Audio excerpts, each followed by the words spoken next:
Hi, my name's Tim. This is my YouTube channel where I like to talk about things that I enjoy, and one of those things is reading. So, this video is about what I read in June 2023. So, I've got a pile of books here. So, I've got one, two. I read 6 books this year, this month, and a lot of those were with the kids, plus a big chunky boy. So, I'll start getting into it. So the first one is one that we read to the kids, and it's Encanto, the junior novel. We gave up on this. We got about, I don't know, 50, 60, 70 pages in. And it just didn't get the kids' attention. For one, the cover looks nice, but it's just text. Like, it's just text. There is a bit of pictures in the middle, but that's just explaining who the characters are. And then after that, it's basically just pictures. It's no pictures. So that obviously didn't kind of help grab their attention. But also the writing was a bit grown up for them. It's a bit wordy, and I think a key thing is that the key strength of Encanto as a film are the songs. I think the songs are so catchy. I think the songs are better than the story. And with a book, you don't get the songs, so it just didn't really grab them. So we gave that 1 star. We may try it again when they're older, but there we go. Next is a book that I read with my son.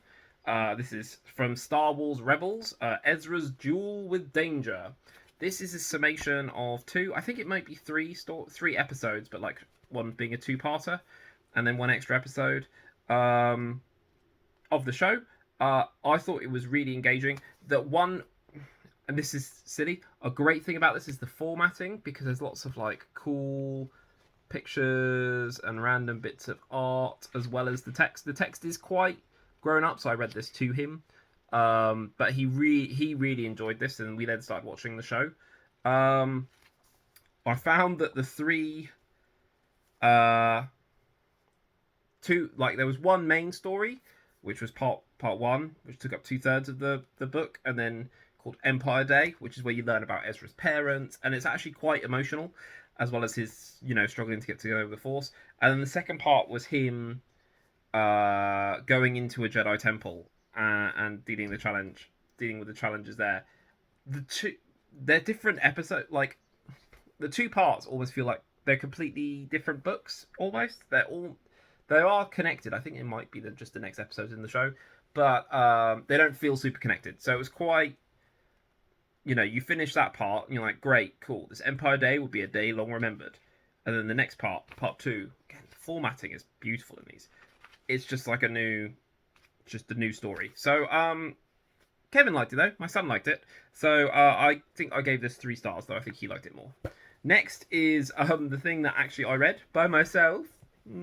Was Fire and Blood by George R.R. Martin. Big chunky book. This I loved. I've got a review on my channel if you'd like to know more information. But I gave this 5 stars. This strange fictional non-fiction book. It's a book about history of these people who you don't even meet in Game of Thrones.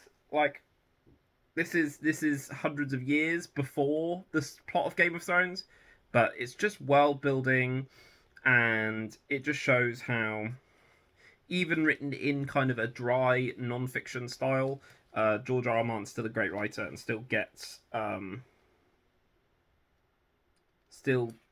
us to like characters, despite this being kind of a level removed. I gave this 5 stars. It's not Winds of Winter, but it still enjoyed it very much. Next is another book I read by myself. This one is The Dark is Rising by Susan Cooper. This was kind of a kid's fantasy book written in the 73, I think it was, 1973. Very strange. The magic is very ethereal. It's quite pagan. It's set around where we live, near kind of Windsor, where I actually went to on Sunday. But I really enjoyed it. I want to see more of this, so I'm going to keep continuing the series. I think there's 3 books left. I think it's a book of series of 5. So yeah, I gave it 3 stars. An enjoyable read, but very strange. I found it quite hard to concentrate at times. But I don't know if that's just because I'm reading it via scans on my phone, and just the format doesn't necessarily work for me. But yeah, 3 stars. Next is another book we read with the kids, Pokemon: The Orange League. The kids blimmin' love these books. They go down so well. They're nice big text, big pictures of Pokemon throughout. Ash is in the Orange Islands, which we haven't got to yet on the TV show, and he's got some Pokemon badges, and the Pokemon battles are interesting. At the end, it has words to the Pokemon rap, like great. For me, an enjoyable read, so I gave it 3 stars. And then the final book, which we finished yesterday again with the kids, is this Alice in Wonderland version of Alice in Wonderland from Disney. And this, it's all like fabric on the cover, and this is beautiful. It's an absolutely stunning book, and it's full of concept art and animation cells from the Disney artists. Mary Blair in particular, like she's got such a distinctive style. Mary Blair was the artist that helped do It's a Small World. That's kind of her famous art style. But yeah, just incredible. The art is so good. The story itself is still Alice in Wonderland, and they do have some of the funny dialogue, but because it's so quick getting you from bit to bit, that you miss out on all the fun wordplay because you're literally in just a few sentences. So you have all the bits with the riddles, for example, with the Mad Hatter. It just says the Mad Hatter posed a riddle, but before Alice could solve it, she was interrupted yet again.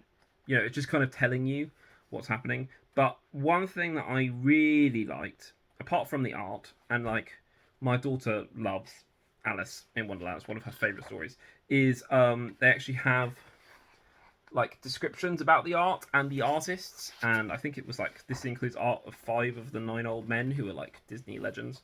Yeah, I really like this. I wish it was a little bit longer, but I thought it's a beautiful book, so I gave this 4 stars.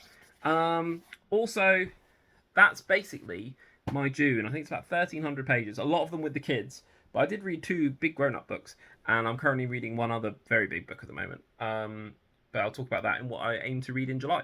So, if you let me know what you've read in June, let me know if you've read any of these books and what you thought of them, especially Fire and Blood, because it's such a different book from anything I've read before. So just let me know. Comment below. If you like this video, please give it a thumbs up. I'm trying to put more videos out. Please subscribe if you could. I'd really, really appreciate it. But anyway, still need to figure an outro. Bye.